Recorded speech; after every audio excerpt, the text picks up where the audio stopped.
ایک مجذوب بزرگ تھے حضرت بہلول دانا رحمۃ اللہ تعالی علیہ، یہ ہارون رشید کے زمانے میں تھے، اور ہارون رشید کے دربار کے اندر ان کا اکثر آنا جانا رہتا تھا۔ ایک دن یہ بادشاہ ہارون رشید کے دربار میں بیٹھے تھے تو بادشاہ کو پیاس لگی، اس نے پینے کے لیے پانی طلب کیا۔ جب وہ پانی پینے لگا، حضرت بہلول دانا رحمۃ اللہ تعالی علیہ نے کہا بادشاہ 1 منٹ کے لیے رک جاؤ۔ ہارون رشید نے ہاتھ روک لیا، کہا کیا بات ہے؟ حضرت بہلول دانا رحمۃ اللہ تعالی علیہ کہنے لگے اے بادشاہ، جیسے تمہیں اب پیاس لگ رہی ہے، ایسی ہی پیاس اگر تمہیں کسی صحرا کے اندر، کسی جنگل کے اندر لگ جائے اور پیاس اتنی شدت اختیار کر جائے کہ تمہاری زندگی موت کا مسئلہ بن جائے، اس وقت قریب کہیں پانی بھی نہ ہو، اس وقت اگر تمہیں پانی حاصل کرنا پڑے تم کتنی قیمت خرچ کر سکتے ہو؟ کتنی قیمت لگا سکتے ہو پانی کے ایک گلاس کے لیے؟ ہارون رشید کہنے لگے کہ چونکہ پانی کے بدولت ہی انسان کی زندگی ہے،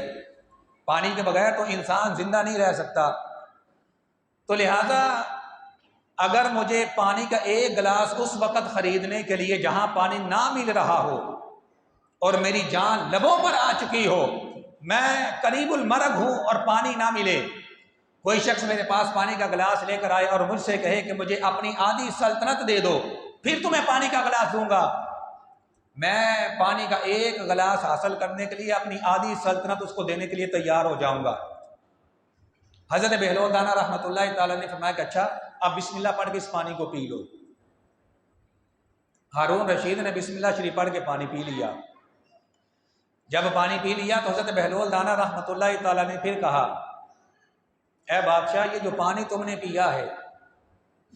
اگر یہ اندر جا کر تمہارے جسم کے اندر جا کر یہ پانی رک جائے، تمہارے مثانے سے یہ پانی خارج نہ ہو، مثانہ بھر جائے لیکن پیشاب نہ آئے، تمہیں کتنی تکلیف ہوگی؟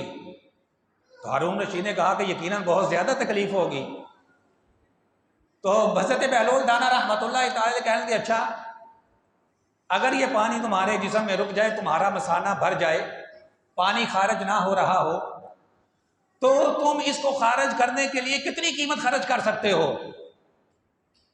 ہارون رشید کہنے لگے کہ میں اس کے لیے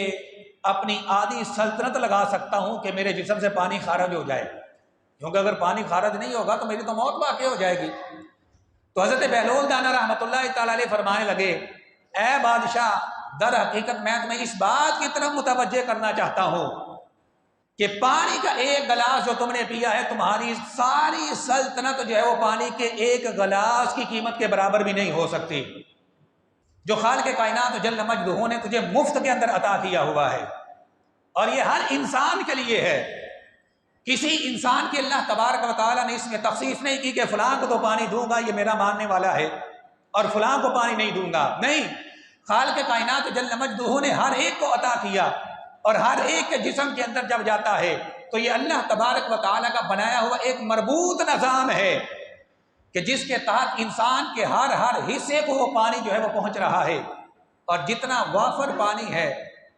گردے اس پانی کو نکال کر باہر پھینک دیتے ہیں، اور اگر خدا نہ خواستہ کسی کے گردے خراب ہو جائیں اس کی جو صورتحال ہوتی ہے وہ آج ہمارے سامنے ہے۔ اس لیے یہ حکم دیا گیا کہ جو بھی کام کر رہے ہو اس کی ابتدا بسم اللہ شریف سے کرو، اس لیے کہ دنیا کا جو بھی کام ہے وہ انسان کے زور بازو کا نتیجہ نہیں ہے، بلکہ در حقیقت وہ اللہ تبارک و تعالیٰ کی حکمت بالغہ اور قدرت کاملہ کا نتیجہ ہے۔ مثال کے طور پر مزید آپ کو اس کو سمجھنا چاہیں تو یوں سمجھ لیں کہ ہم جب پانی پیتے ہیں تو حکم دیا گیا کہ بسم اللہ الرحمن الرحیم پڑھ لو۔ اب انسان یہ سمجھتا ہے کہ مجھے پیاس لگی تھی، فریج کے اندر پانی پڑا ہوا تھا، میں نے پانی نکال کر پی لیا، تو اس میں تو میری محنت ہے، میرا کمال ہے، اور اس کے اندر تو یہ ہے کہ میں نے بازار سے وہ پانی پلانٹ سے خرید کر لایا یا موٹر کے ذریعے پانی حاصل کیا، پھر اس کو ٹھنڈا کیا، اور اب مجھے پیاس محسوس ہوئی تو میں نے وہ پانی نکال کر پی لیا۔ تو در حقیقت انسان اس بات کے اوپر غور کرے کہ یہ پانی جو ہے، یہ پانی کا ایک گلاس جو اس نے پیا ہے، اگر اس پانی کے ایک گلاس کے اوپر غور کرے تو پتہ چلے گا کہ یہ انسان کا اس میں کوئی کمال نہیں ہے۔ در حقیقت اس کے پیچھے اللہ تبارک و تعالی کے عظیم کارخانے قدرت کا ایک پورا نظام کام کر رہا ہے۔ انسان نے تو بس یہ کیا کہ موٹر کے ذریعے پانی حاصل کر لیا یا باہر سے پانی لے آیا، لا کر اس کو ٹھنڈا کیا، پیاس لگی تو پی لیا، لیکن وہ پانی انسان تک پہنچا کیسے؟ اس بات کے اوپر غور کرنے کی ضرورت ہے کہ ٹھیک ہے تمہیں پیاس لگی تھی، تمہارے گھر میں پانی موجود تھا، لیکن وہ پانی تمہارے تک پہنچا کیسے ہے؟ یہ دیکھو کہ اس پانی کو تمہارے تک پہنچانے کے لیے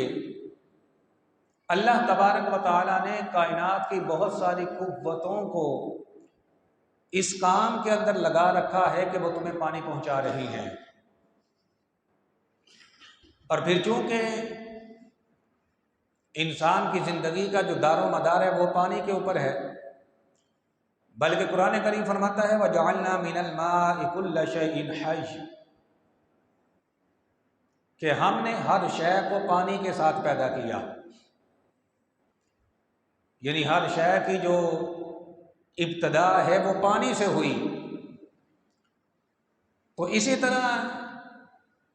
انسان جو ہے، اس کے خمیر کے اندر بھی پانی موجود ہے، اور اسے زندہ رہنے کے لیے پانی کی اشد ضرورت ہے۔ یہ پانی کے بغیر زندہ نہیں رہ سکتا۔ تو چونکہ اس کو پانی کی ضرورت ہے تو اللہ تبارک و تعالیٰ نے اپنی قدرت کاملہ سے جب یہ کائنات پیدا کی تو اگر ایک حصے کے اوپر خشکی ہے تو دو حصوں پر اللہ تبارک و تعالیٰ نے سمندر کی صورت کے اندر پانی پیدا کیا، اور پھر رب ذوالجلال نے اپنی قدرت کاملہ سے، اپنی حکمت بالغہ سے سمندر کے اس پانی کو کھارا، نمکین بلکہ کڑوا بنایا، اس لیے کہ سمندر کے اندر بہت ساری آبی مخلوقات ہیں جو روز وہاں پر پیدا بھی ہوتی ہیں، اسی پانی کے اندر مر بھی جاتی ہیں۔ اگر وہ سمندر کا پانی میٹھا ہوتا تو ان آبی جانوروں کی اموات کی وجہ سے وہ پانی خراب ہو جاتا، وہ پانی خراب ہو جاتا، استعمال کے قابل نہ رہتا۔ تو خالق کائنات جل مجدہ نے پانی کو محفوظ کرنے کے لیے، خالق کائنات جل مجدہ نے سمندر کے پانی کو کھارا، نمکین اور کڑوا رکھا۔ اب اگر انسان سے یہ کہہ دیا جاتا کہ دیکھو ہم نے سمندر کی صورت میں تمہارے لیے پانی پیدا کر دیا ہے، اب تم جاؤ وہاں سے پانی حاصل کرو، اسے میٹھا کرو، استعمال کے قابل بناؤ اور استعمال کر لو، کیا یہ بات انسان کے بس کے اندر تھی؟ کیا انسان یہ کام کر سکتا تھا کہ سمندر کے کھارے پانی کو میٹھا اور پینے کے قابل بنائے؟ انسان اربوں روپیہ لگا کر بھی اس پانی کو اس قابل نہیں بنا سکتا تھا۔ ابھی سائنس نے ترقی کی ہے تو شاید عرب کے اندر کچھ پلانٹ اس طرح کے نصب کیے گئے ہیں جو پانی کو میٹھا کرتے ہیں، لیکن ان کے اوپر کروڑوں اور اربوں روپے کا خرچہ ہوا ہے۔ تو چونکہ ہر انسان کے بس کی تو یہ بات ہی نہیں ہے کہ وہ سمندر سے پانی لائے پھر اس کو میٹھا کرے، تو اللہ تبارک و تعالی نے انسان کی اس بے بسی کو دیکھتے ہوئے انسان کو میٹھا پانی سپلائی کرنے کے لیے خالق کائنات جل مجدہ نے بادلوں کو پیدا کیا۔ اور خالق کائنات جل مجدہ نے ان بادلوں کے اندر ایسا خودکار نظام نصب کر دیا کہ پانی سمندر سے جب بخارات کی صورت میں اڑتا ہے، سمندر سے نکلتا ہے، تب تو وہ نمکین ہے، کھارا ہے، پینے کے قابل نہیں ہے، لیکن ان بادلوں کے اندر اللہ تبارک و تعالیٰ نے ایسا نظام نصب کر دیا ہے، جب وہ پانی اوپر اٹھتا ہے اور بادلوں کی صورت میں بادلوں کے پاس جاتا ہے، تب وہ پانی میٹھا ہو جاتا ہے اور استعمال کے قابل ہو جاتا ہے۔ پھر خالق کائنات جل مجدہ نے صرف یہی نہیں کہ بادل پیدا کر دیے، بلکہ رب ذوالجلال نے پھر پوری کائنات کے لیے بادلوں کی صورت میں مفت کارگو سروس بھی مہیا کر دی، کہ انسان کے بس میں تو یہ نہیں تھا۔ اب ایک بندہ سمندر سے ہزاروں میل دور بیٹھا ہوا ہے، اگر پانی وہاں پر میٹھا کر دیا جاتا کہ سمندر کے قریب پانی میٹھا ہو گیا ہے، وہاں سے جا کے لے کے آؤ، کتنی مشکل ہوتی۔ انسان کے بس میں ہی نہیں تھا کہ کیسے اتنا پانی لے کر آئے۔ تو خالق کائنات جل مجدہ نے انسانوں پر رحم کرتے ہوئے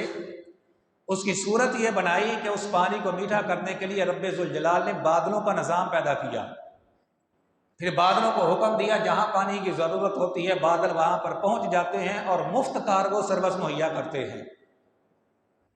کسی سے کسی قسم کا بادل پیسہ نہیں لیتے پانی دینے کے لیے، کسی قسم کا کوئی خرچہ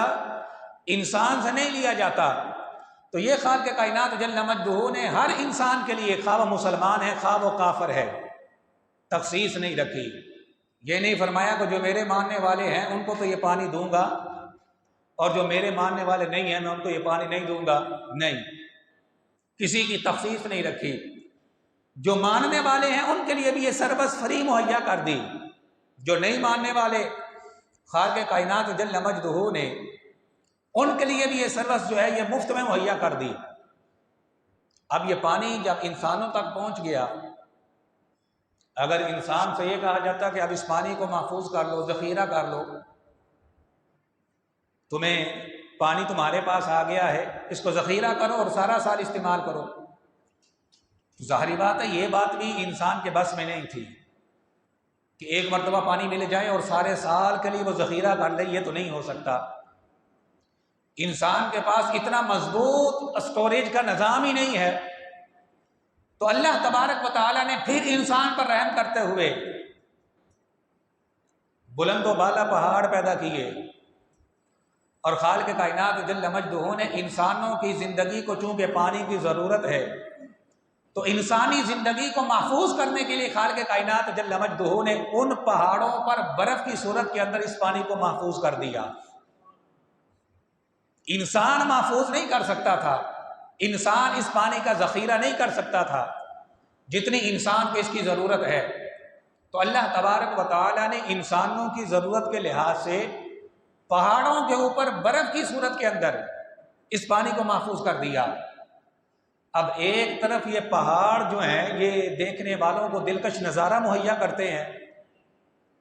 اور دوسری طرف یہ انسانی زندگی کی بقا کے لیے اس پانی کو برف کی صورت کے اندر اپنے اوپر محفوظ کیے ہوئے ہیں۔ اب اگر انسان سے یہ کہا جاتا کہ دیکھو برف کی صورت میں پہاڑوں پر تمہارے لیے پانی مہیا کیا ہے، جاؤ اور جا کے لے آؤ، تو انسان کے بس میں تو یہ نہیں تھا کہ بلند و بالا پہاڑوں کے اوپر چڑھتا، وہاں سے برف لے کے آتا، اس کو پگھلاتا، پھر استعمال کرتا، یہ تو انسان کے بس میں نہیں تھا۔ تو پھر اللہ تبارک و تعالیٰ نے سورج کو حکم دیا کہ تم اپنی شعاعیں، اپنی کرنیں اس برف کے اوپر ڈالو، اس کو پگھلاؤ، اور پھر اللہ تبارک و تعالیٰ نے ندیوں کی صورت کے اندر، دریاؤں کی صورت کے اندر پورے روئے زمین کے اوپر اس پانی کو پھیلا دیا۔ اور صرف یہی نہیں بلکہ خالق کائنات جل مجدہ نے زمین کے نیچے پائپ لائنوں کی صورت کے اندر زمین کی رگیں بچھا دی کہ زمین کے جس حصے پر بھی ہو سوائے چند جگہوں کے تم زمین سے پانی نکال سکتے ہو۔ یہ خالق کائنات جل مجدہ نے انسانوں کے لیے، چونکہ انسانوں کو پانی کی ضرورت تھی، تو خالق کائنات جل مجدہ نے اتنا عظیم نظام جو ہے یہ انسان کے لیے پیدا کیا۔ تو جب انسان اس پانی کو پکڑے اور پینے لگے تو اس وقت اس کو اس بات کی طرف توجہ دلائی گئی کہ یہ پانی تمہارے زور بازو کا نتیجہ نہیں ہے، تم نے اپنی محنت سے حاصل نہیں کیا، تم یہ سمجھتے ہو کہ ہم پلانٹ پر گئے پانی لینے کے لیے، وہاں پر پیسے دیے پانی لے لیا، یہ تمہارے پیسوں کا کمال نہیں ہے، بلکہ یہ خالق کائنات جل مجدہ کی قدرت کاملہ کا کمال ہے کہ دیکھو کتنا عظیم کارخانہ جو ہے وہ تمہیں پانی پہنچانے کے لیے کام کر رہا ہے۔ کائنات کی کتنی طاقتیں ہیں جو تمہاری زندگی کی بقا کے لیے کام کر رہی ہیں۔ پھر جب یہ پانی انسان تک پہنچا، انسان نے پانی پی لیا، اب یہ جب پانی انسان کے جسم کے اندر گیا، اب کیا انسان کو پتا ہے کہ یہ جسم کے اندر جا کر کیا کرے گا؟ انسان تو یہ سمجھتا ہے کہ مجھے پیاس لگی تھی، میرا حلق خشک ہو گیا، میرا منہ خشک ہو گیا، مجھے پیاس لگی، میں نے پانی پی لیا اور میری پیاس بجھ گئی۔ انسان بس یہ سمجھتا ہے، لیکن حقیقت یہ ہے کہ جب انسان کو پیاس لگتی ہے تو انسان کے جسم کے ہر حصے کو پانی کی ضرورت ہوتی ہے۔ یہ صرف پانی کا تعلق اتنا نہیں ہوتا کہ آپ کو پیاس لگی، پانی پیا، پیاس بجھ گئی، صرف منہ تک اس پانی کا جو ہے وہ محدود نہیں ہوتا اس کا حصہ، اور اس کا کام جو ہے وہ صرف زبان تک محدود نہیں ہوتا، حلق تک محدود نہیں ہوتا، بلکہ انسان کے جسم کے ہر عضو کو جب پانی کی ضرورت ہوتی ہے تب انسان کو پیاس لگتی ہے، اور پھر جب انسان پانی پی لیتا ہے، اللہ تبارک و تعالیٰ نے انسانی جسم کے اندر بھی پائپ لائنیں بچھائی ہوئی ہیں، اور انسانی جسم کے اندر اللہ تبارک و تعالیٰ نے خود کار میٹر نصب کیا ہوا ہے۔ جسم کے جس حصے کو پانی کی ضرورت ہوتی ہے وہاں تک یہ پانی جو ہے پائپ لائنوں کی صورت میں پہنچ جاتا ہے، اور جو وافر پانی ہوتا ہے جسم کے لحاظ سے، جسم پیشاب کی صورت کے اندر اس کو خارج کر دیتا ہے۔ اب انسان دن کے اندر کتنی بار پانی پیتا ہے، لیکن کبھی اس بات پر غور نہیں کرتا کہ میں پانی تو پی لیتا ہوں، اگر یہ پانی میرے جسم کے اندر رک جائے تو کیا ہوگا۔ آپ دیکھتے ہیں کہ جن لوگوں کے جسم کے اندر پانی پڑ جاتا ہے ان کے جسم کی حالت کیا ہو جاتی ہے، جسم سوج جاتا ہے، پھول جاتا ہے جسم، اور جہاں پر پانی نہیں رکنا چاہیے وہاں پر اگر پانی رک جائے، مثلا پھیپھڑوں کے اندر رک جائے انسان کو ٹی بی ہو جاتی ہے، سینے کے اندر رک جائے بندے کو دمہ ہو جاتا ہے۔ تو یہ اللہ تبارک و تعالیٰ کا بنایا ہوا عظیم نظام ہے کہ ایک طرف تو انسان کو پانی پہنچانے کے لیے خالق کائنات جل مجدہ نے ساری کائنات کا جو ایک نظام ہے اس کو لگا دیا کہ یہ انسان تک پانی پہنچے، کیونکہ انسان کی زندگی کی بقا اس پانی کے اندر ہے۔ اور پھر جب انسان نے یہ پانی پی لیا ہے تو اب انسان تو یہ سمجھتا ہے کہ میں نے محض پیاس بجھائی ہے، لیکن اس کو یہ پتہ نہیں ہے کہ یہ پانی اندر جا کے کر کیا رہا ہے۔ یہ تمہارے جسم کے جس حصے کو پانی کی ضرورت تھی، یہ اللہ تبارک و تعالیٰ نے اپنے عظیم کارخانہ قدرت کے تحت تمہارے جسم کے اس حصے کو اتنا پانی پہنچایا جتنی اس کی ضرورت تھی۔ تم نے تو پانی پی لیا اور تمہیں نہیں پتا تھا کہ یہ پانی تمہارے اندر جا کے کیا کر سکتا ہے۔ تو اس لیے یہ حکم دیا گیا کہ جب پانی پینے لگو اس بات کا اعتراف کرو، یعنی بسم اللہ الرحمن الرحیم پڑھو۔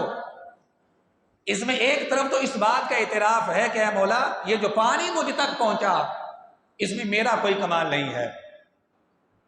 اس میں میری کوئی محنت نہیں ہے، میری کوئی مشقت نہیں ہے،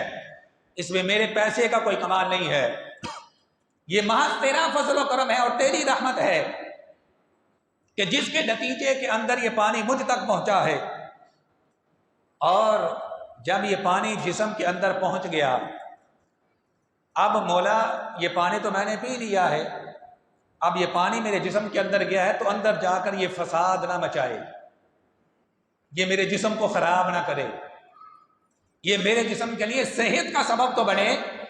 بیماری کا سبب نہ بنے۔ انسان کو چاہیے کہ جب یہ پانی پیے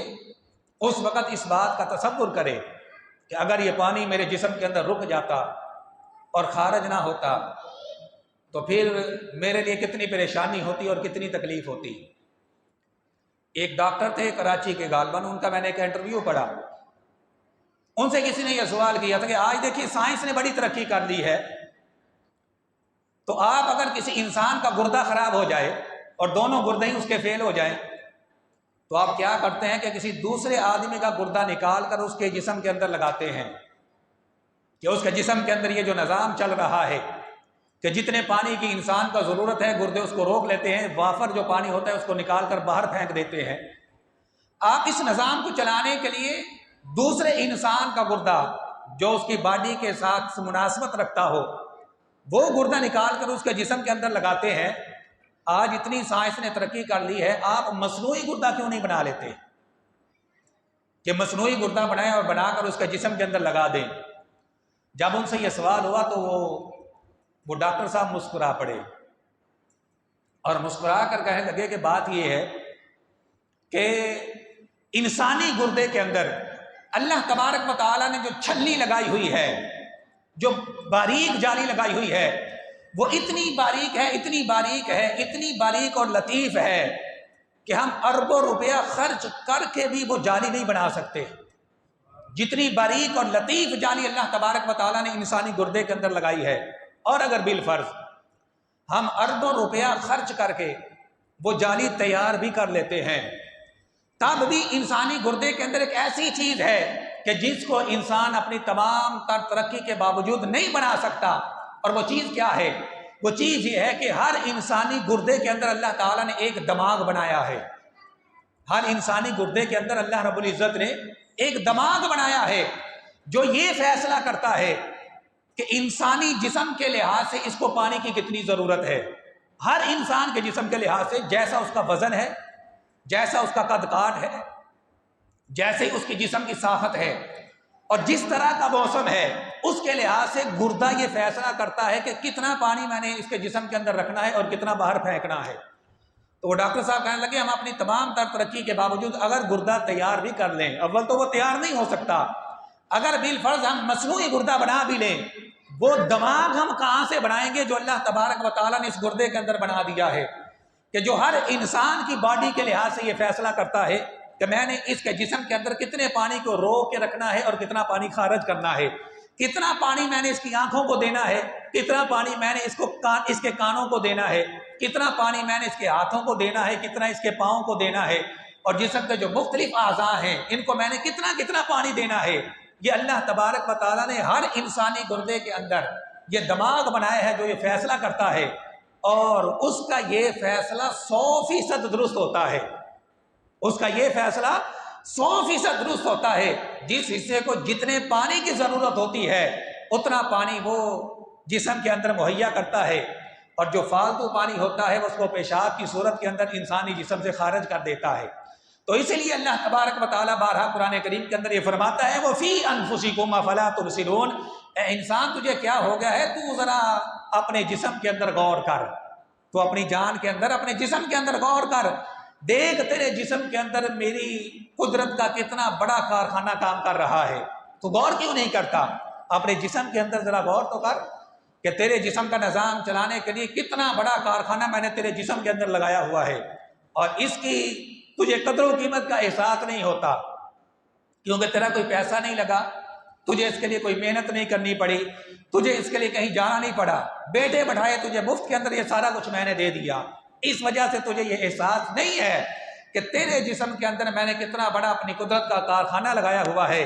ہاں اگر خدا نہ خاصا کسی کے کارخانے کی کوئی چیز خراب ہو جائے نا، پھر اسے پتہ چلتا ہے کہ اللہ تبارک و تعالیٰ نے یہ کتنی بڑی نعمتیں ہیں جو مفت کے اندر مجھے عطا کی ہوئی ہیں۔ تو لہٰذا یہ جو ہمیں حکم دیا گیا کہ جو بھی تم کام کرنے جا رہے ہو، یہ تو میں نے پانی کی ایک مثال دی ہے، ورنہ انسان جو کھانا کھاتا ہے، انسان جو گھر بناتا ہے، جو کاروبار کرتا ہے، غرض کے کوئی بھی جائز کام جو انسان کر رہا ہے، اس سے پہلے یہ جو حکم دیا گیا کہ بسم اللہ الرحمن الرحیم پڑھ لو، تو اس کے ذریعے انسان کی توجہ اس بات کی طرف دلائی گئی کہ پوری کائنات کا جو نظام چل رہا ہے وہ اللہ تبارک و تعالیٰ کے فضل و کرم اور اس کی توفیق سے چل رہا ہے۔ یہ تیرے زور بازو کا نتیجہ نہیں ہے، تو جو پانی پیتا ہے اس میں تیرا کوئی کمال نہیں ہے، تو جو کھانا تیرے منہ تک پہنچتا ہے، تیرے حلق تک پہنچتا ہے، تیرے جسم کے اندر جاتا ہے، اور پھر جسم کے اندر جا کے اللہ تعالیٰ کا پورا ایک نظام جسم کے اندر کام کرتا ہے، تیرے بس کے اندر نہیں ہے کہ تو ان چیزوں کو کنٹرول کر سکے۔ لہٰذا ایک طرف تو بسم اللہ پڑھا کر اس بات کا اعتراف کیا گیا کہ انسان جو بھی نعمت اللہ تبارک و تعالیٰ کی استعمال کر رہا ہے، اللہ تبارک و تعالیٰ کی قدرت کا اعتراف کر اور اللہ تبارک و تعالیٰ کا شکر ادا کر۔ اور دوسرا یہ کہ جب وہ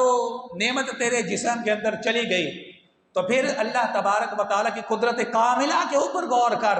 کہ خالق کائنات جل مجدہ نے تیرے جسم کو سلامت رکھنے کے لیے، تیری زندگی کی بقا کے لیے تیرے جسم کے اندر کتنا بڑا کارخانہ لگایا ہوا ہے۔ تو لہٰذا ایک کافر جو ہے وہ بھی پانی پیتا ہے، ایک مسلمان بھی پانی پیتا ہے،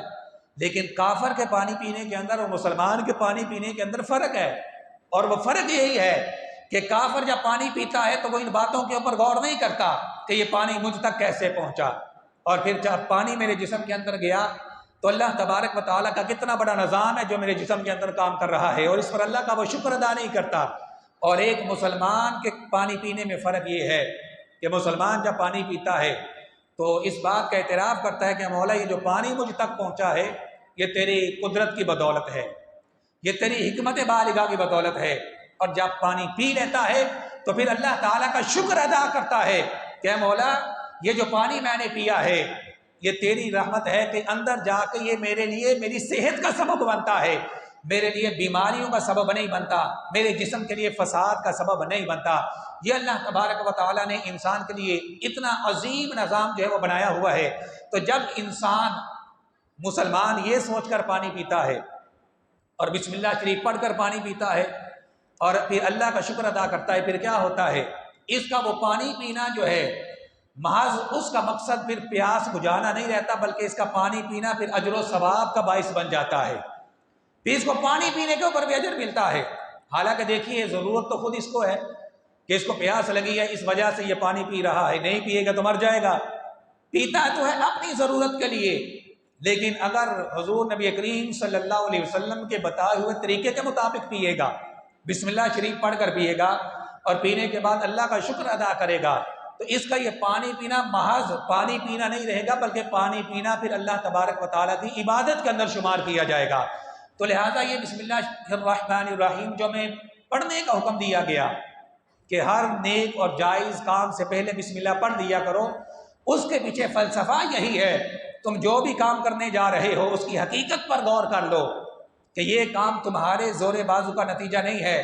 اس کے کرنے میں تمہارا کوئی کمال نہیں ہے، بلکہ در حقیقت یہ اللہ تبارک و تعالیٰ کی ذات کا کمال ہے، یہ اس کی قدرت کاملہ ہے۔ جو بھی کام جائز کر رہے ہو اس میں اللہ تعالیٰ کی